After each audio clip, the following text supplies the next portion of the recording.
Tawala tala ke lata me puli he po nei. Ko maua e tau ala NCA mai he aonga tukulunga ke lata me tau uawhi uofu mawha. Mo e tau ngahua ke whakafōu e whale whakapuloa. Whakalawhala hi atu ko okolo sana soni ho, si hane he tau tulu tau wala tala tutupu ke lata mai a whewhinei. Whakamua, kua whakailoa he aonga tukulunga e tau malolo he tau whanau whakako ke tau NCA he tau kamale. Nā kai mitakilahi he tau ola he tau whanau NCA he tau kamale ke whakatatai atu ke he tau whakamua atu. Pehe e matakau PTA ko mai longa e tau lekua ke he aonga asi tau sia i tā whono he whahe tapu nei ke whakatutala e tau mena nei. Ki sia ke he tau ala he tau whanau, ke he tau whakakoanga NCA he tau e kua mole, ko lau tolu he veveheanga year 11 po ke level 1 NCA, whangu fulmavalu e paseni ia lau tolu ne pasi. Mai he toko ua fulmafitu e tau whanau, toko hong fulmatolu ne pasi. Ke lata mo e veveheanga year 12 level 2, limong fulmavalu e paseni ne pasi, mai ia lau tolu toko ua fulmawha, toko hong fulmawha ne pasi. Ke lata mo e tau whanau he veveheanga year 13, level 3, limong fulmawha ne pasi e level 3 NCA, mai he toko ua fulmawha e tau whanau toko hong fulmatolu ne pasi. Ke lata mo university entrance, ua fulu ni e pasene ne pasi, mai he tau whanau toko ua fulmawha, toko lima ni ne maua e university entrance. Ko e tau whailoanga nei puhala mai he tau emaili mai he uluwhaiaonga Charles Ioane he au whlaile e whahitapu e kwa mole. Mai longa ke he matakau PTA e tō hifo he tau numela he tau whanau ne pāsi he tau e kwa mole ke whakatai ke he tau whakamua. Ka nā kai ke he whoki mo he tau ala average he tau aonga he motuko New Zealand he tau lahau mai. Kua mana ki ai ke whakahoko e taha whono me tau mamatua, tau whaiaonga, takitaki mo i ki pule he whahe whakaako he ahutuloto e whahitapu nei. Ko ka mate he whahe tapu nei e tau whakatutalanga he whahenga hua malolo sino mo e tau tangata mo e tau matakau he motu ke lata ia mo e tālanga anga he tohi pakai mai whahenga hua malolo sino he motu ke lata me tau uawhi uafulmalima ke tau uawhi tulungfulmalima. Ko whawhasi ai he tau aho osi ke whaimangaho ke whakatutala mo e tau matakau ke he kehe. Hanei e tau walatala ia. Ko e aho nei ne whakatūtala ai mo e matakau takitaki maanga ke he whale NDMO i whanua kula. Taha fufuta he tō mga puipongi si taha fufuta he mga hoa whiawhi.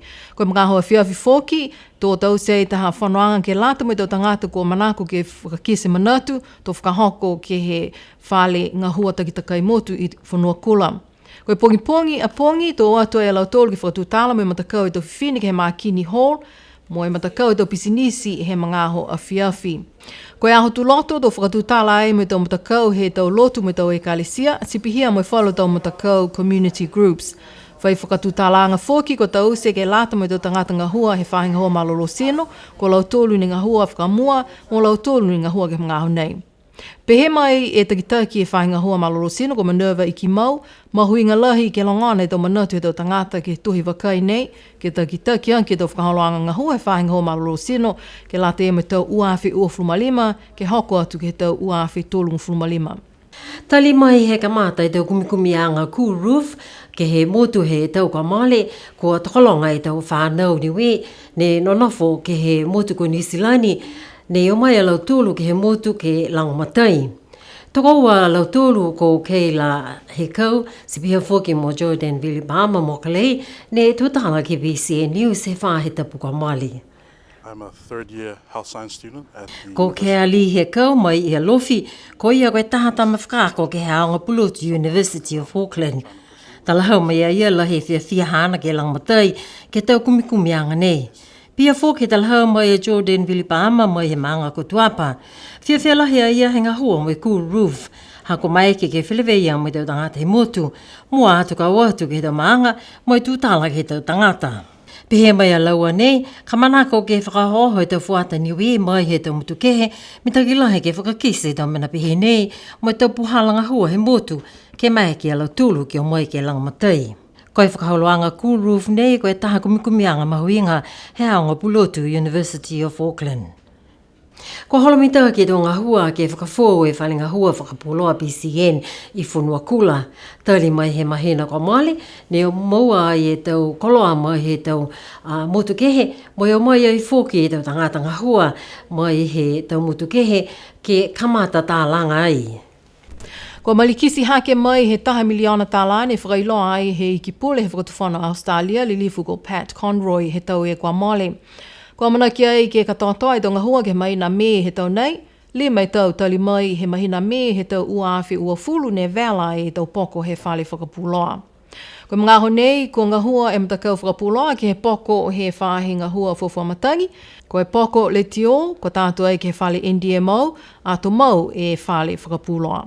Taha e whakaloahanga ne puhala mai he matakau whakapuloa BMN he motuko ni Silani, he tau mahina ko male hanga o ia ke tau manako he whakatufono ni Silani, ke maua e tau hingoa mo e tau holonga, he tau tangata ne o atu ke he motu ko Royal, ke ngā hua ko e tau Coast Watchers he manghala, he whilukutaki ke ua aki he lalolangi, toko fitu alau tonu ne iloa e tau hingoa. Ko lau tolu toko fitu ne maua mai e tau hingoa mai he whakatufano ha New Zealand mo e lango matai ki ai e pulotu ko Berfatonga hai mo Dr. Reverend Matangi Vilitama. Ko lau tolu nei ko ikitanga loa sione pulu hongo fulmavalu tau mai he maanga ko hakupu, ko kofe matatupu ha sini hongo fulmavalu tau mai ia lofi, mo lisoni pimelako ia feta ua fulma ono hana tau mai he maanga ko mutalau, mose langatuki hongo fulmavalu tau mai he maanga ko liku, pona Niue, fisihanga, pawhalani, koe hongfulmavalu hana tau mai I hikutawake, sione tā masi ua fulmatahe tau mai tuapa, tūlangi kau fisi hongfulmahiva mai I vaiea. Mai longa ai tali mai he tau uawhi ua fulmaua ne kamata e matakau New Zealand Defence Force ke kumikumi e tau hingoa, mo tau holonga ne tutupu mai I alau tolu nei, ke maua e tau whakamailonga. Koe tau ngā hua Coast Watching nei he whalu motu he Pasifika, ne kamata ai he tau tahe a whihiwa seo whangu fulmataha, he mga hala ne whalakutaki ke ua ki he lalolangi. Esther Pavihi, BCN News. Koe hau tuloa te whātapu kua maile koe hau fulmatūre mahina whipuali, ne whakahingoa ai koe World Radio Day. Ke whamana atu e mahuinga he leo taongo ke he tau momui he tau tangata, mo tau whikau he osi he tau motu he lalolangi. Ne whamana atu tūmau e tau osi tali mai he tau uawhi me hong whamataha, ko fua ki noa mo lea e onasi au e tau leti o, ke ingasia e tau kaina osi he motu, ke whamailonga ke e aho, ko e tau koloa fua ki whakalofa mai he kautu ko saina. Koe tau nei, ko manatu e tau ngā hua mahuinga halau tolu ni ngā hua ke tau leo taongo, ke whakapuloa e tau tala hangauia ke hiki ki anga he matangi, mo e tau le kua ni tutupu mai, mo e lauia ai e tau mumui tangata he atu Pasifika.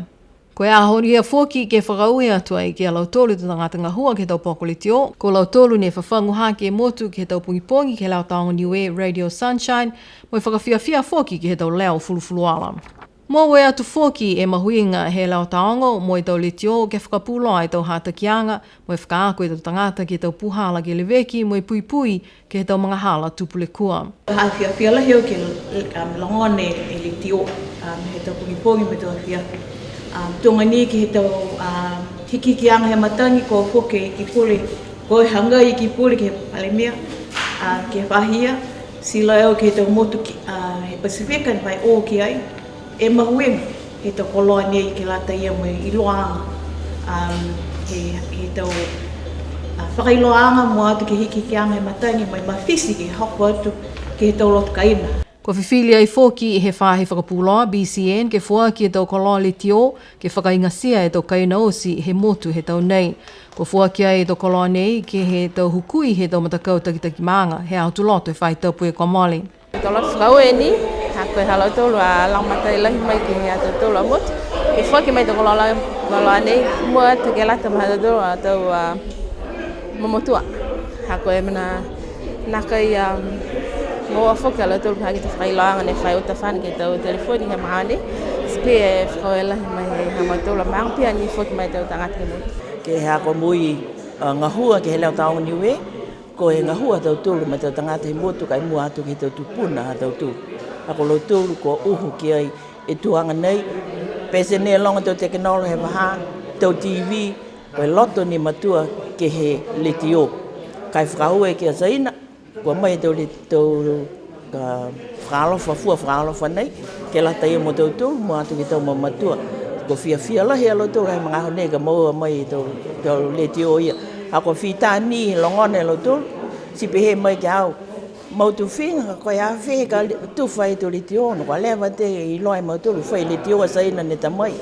Kai hanei, mai ke mua ai hao nei, mo e furufuru ala tau tek manga ko mai ke uta halo tūru, ki he tau whakalofa neha saina, whakaui. Koe tahani a nei he to koloa mahuinga ke lāta mo i to kaina, ke mai ke ai ke longona i to whakaholoanga mai he leo taongo Niue. Si pena ha te tūlo te wala tala te tūpu e lata ia mo e whewhinei, no na wha me mnoe na e whiawhi tō li luta tūru whilewea ke tau aho ne ngalo mai mua, wasana sa ni holo ni ko ma vehe toi, mnoe ne tō.